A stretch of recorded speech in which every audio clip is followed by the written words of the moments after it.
Will ask Congress to extend tax breaks, but only for those families earning less than $250,000 a year. Those Americans earning more than $250K would see their cuts end after this year, a move that Republicans contend would mean a massive tax increase. We'll have a reaction from Washington in a moment and more on the debate that seems to be split down party lines. But first, what does all this mean and how will it affect Alabamians in the voting booth? WVUA's Daniel Sparkman talked to some local tax experts. The Bush-era tax cuts had far-reaching effects for all Americans.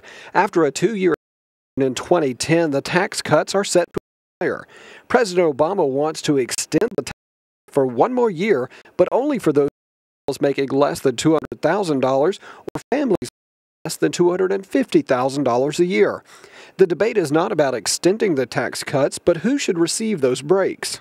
Several polls have shown that Americans believe that the very rich are not paying their fair share, but where it's not clear is where Americans draw that line, is who's very rich and who's not.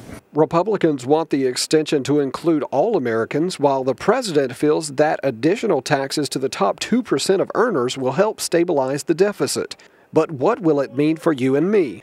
Jim Bryce, professor of tax law at the University of Alabama, says that all Americans could see a tax increase regardless. So everybody from the lowest income to the highest income is going to take a tax increase because of the elimination of the 10% bracket.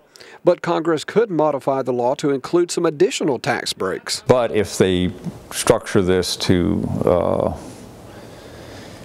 protect the middle class, then there'll have to be some complicated rules whereby if your income doesn't exceed some number like 250, then you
time that the tax cuts for Americans, folks like myself, to expire.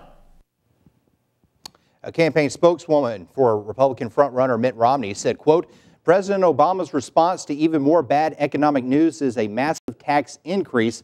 It just proves again that the president doesn't have a clue how to get America working again and help the middle class, end quote.